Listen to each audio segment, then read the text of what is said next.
Hola a todos y bienvenidos a Biología de Tranquis. Estos últimos programas hemos estado hablando de extremófilos, organismos que pueden vivir bajo condiciones de presión, temperatura, salinidad, pH, etc., fuera de lo que la vida más normal, entre comillas, puede soportar.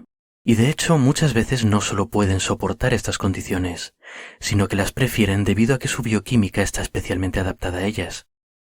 Hay muchos extremófilos de muchos tipos, repartidos entre los tres dominios de arquea, bacteria y eucaria. Pero en los episodios pasados yo elegí centrarme en algunos ejemplos especialmente extremos, que no solo vivían en condiciones difíciles, sino que tenían un metabolismo radicalmente diferente al nuestro, haciendo cosas como alimentarse de hierro o respirar azufre.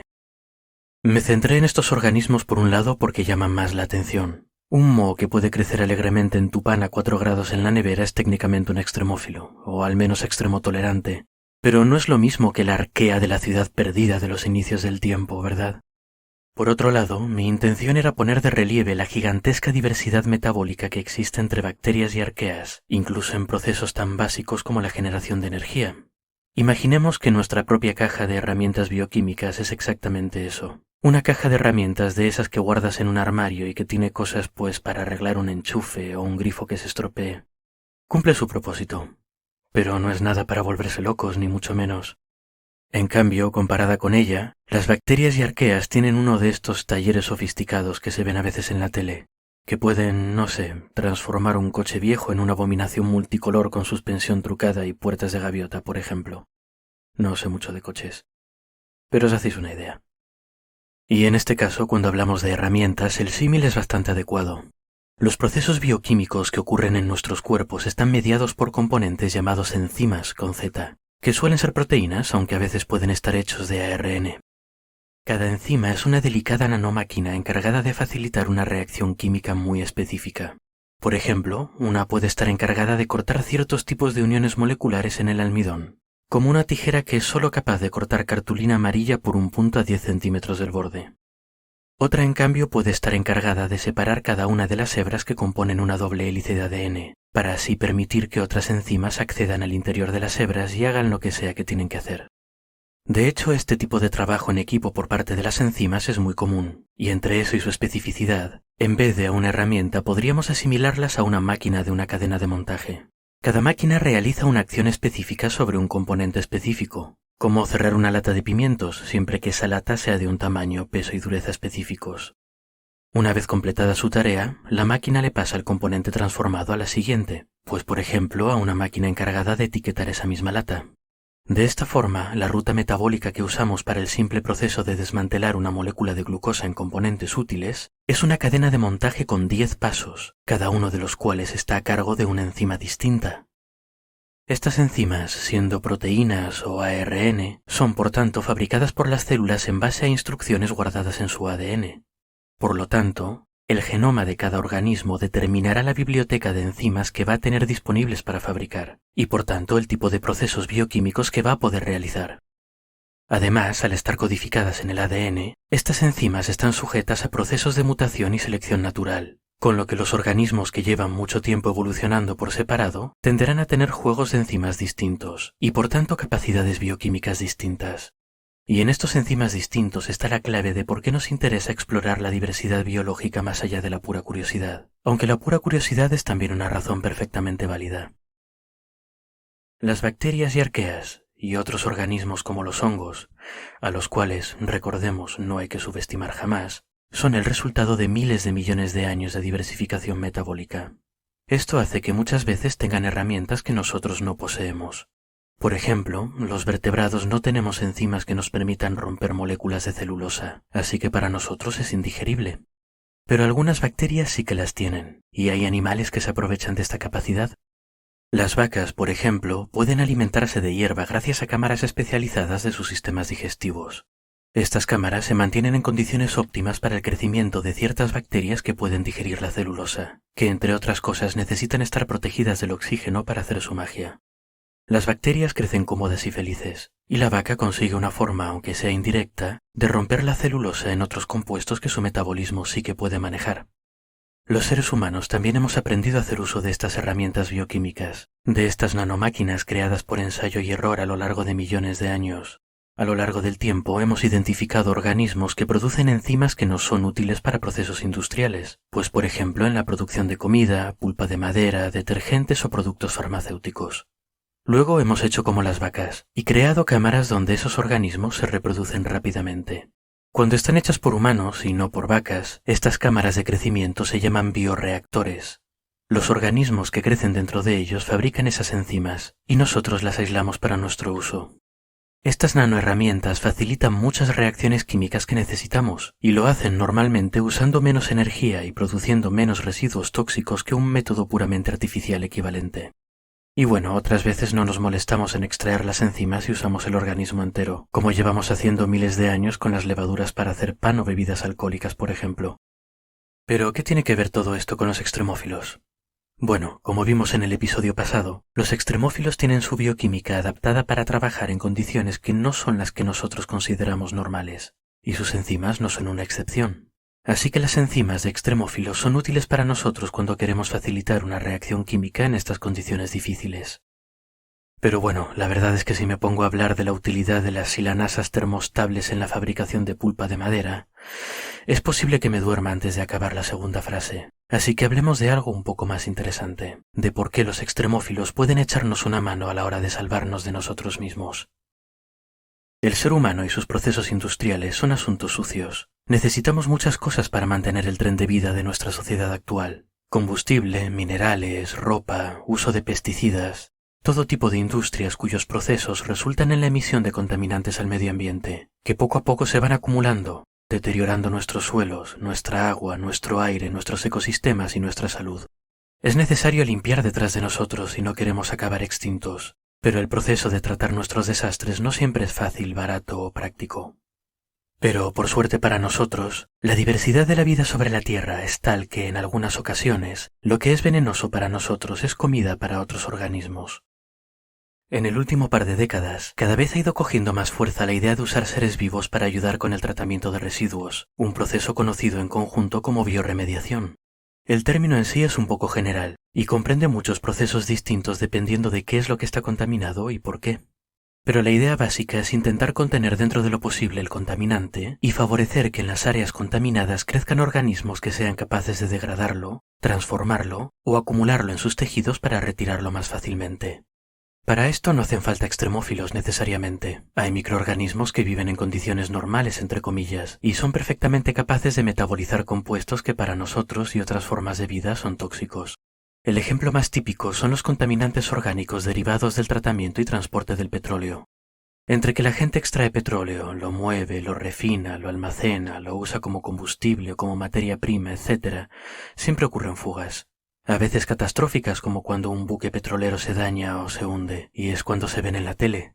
Pero hay derrames más pequeños que ocurren habitualmente, y que son también dañinos para el medio ambiente.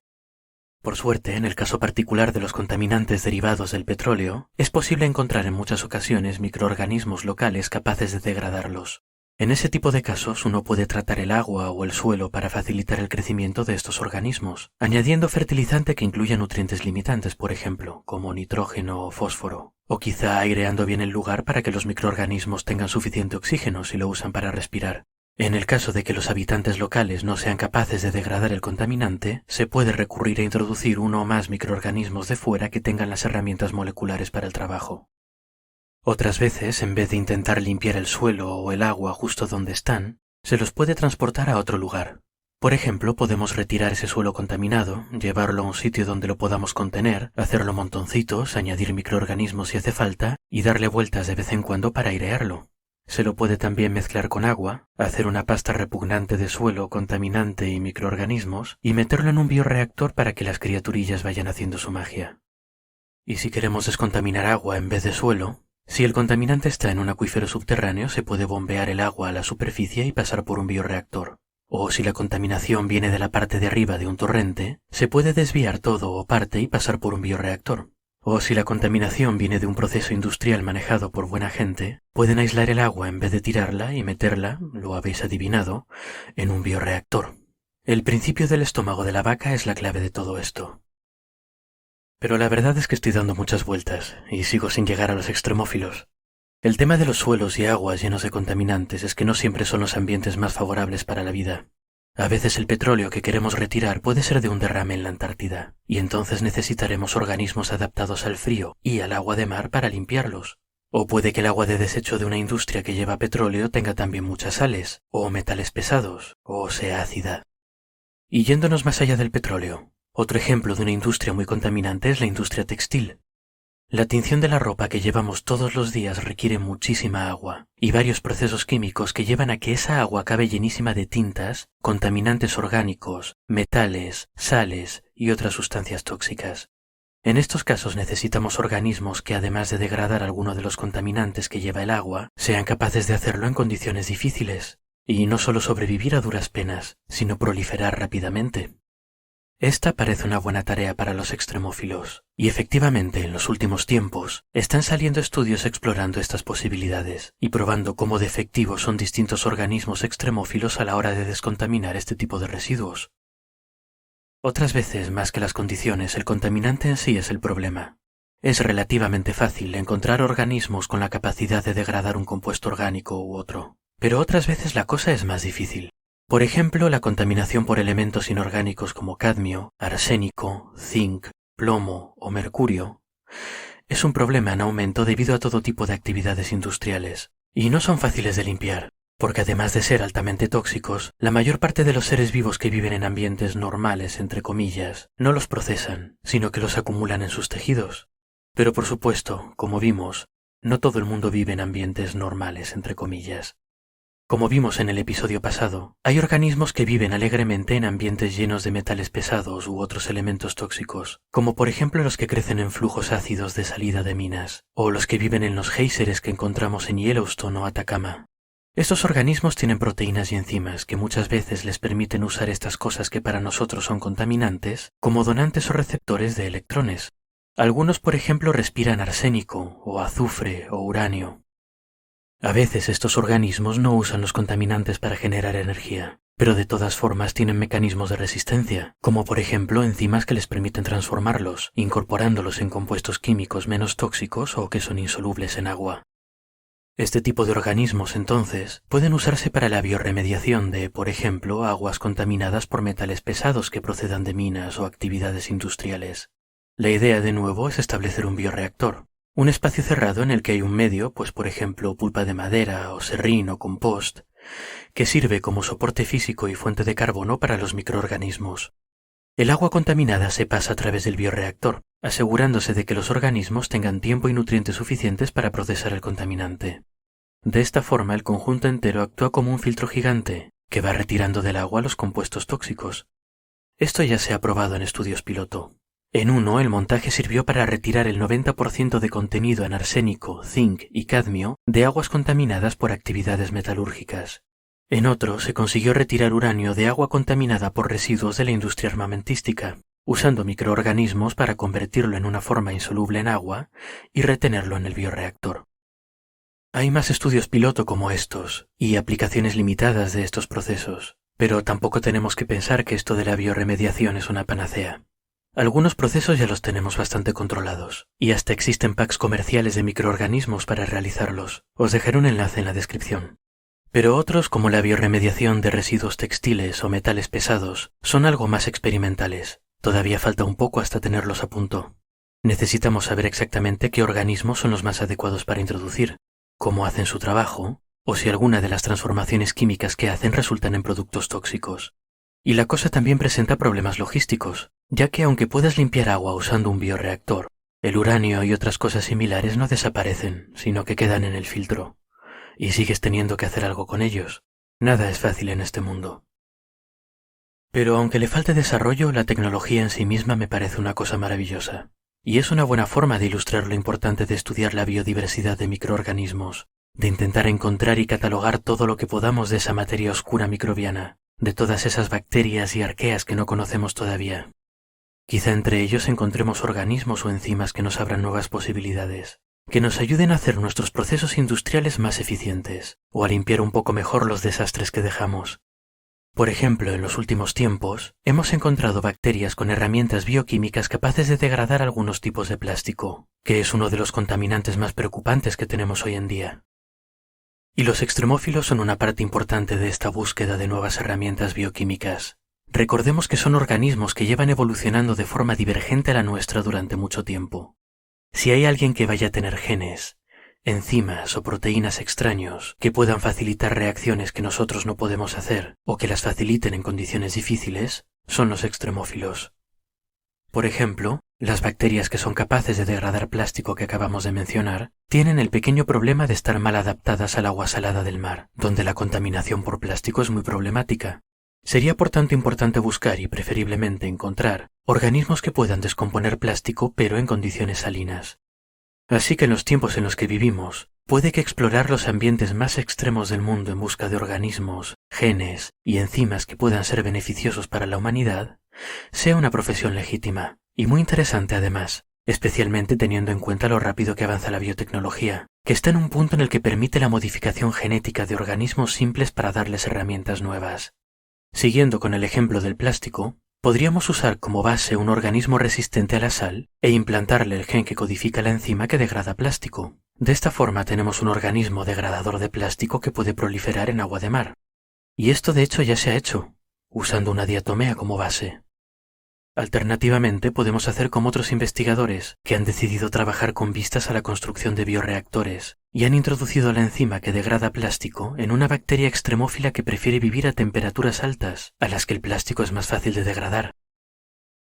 En este contexto biotecnológico, los extremófilos y en general todos los microorganismos que todavía no conocemos se convierten en una fuente potencial de nuevos organismos base para distintas condiciones ambientales y de nuevas herramientas biológicas para todo tipo de procesos. Esto hace más valioso todavía el trabajo de esos microbiólogos aventureros, que se van a recoger muestras de barro a un geyser perdido en las montañas y a intentar determinar qué es lo que vive ahí. ¿Quién sabe qué nuevos organismos hay perdidos en los rincones y recovecos del mundo, dispuestos a darnos un par de lecciones sobre cómo limpiar detrás de nosotros adecuadamente? He disfrutado mucho esta serie sobre microorganismos y biotecnología, aunque al final se me alargó un poquito, y va a ser solo un episodio.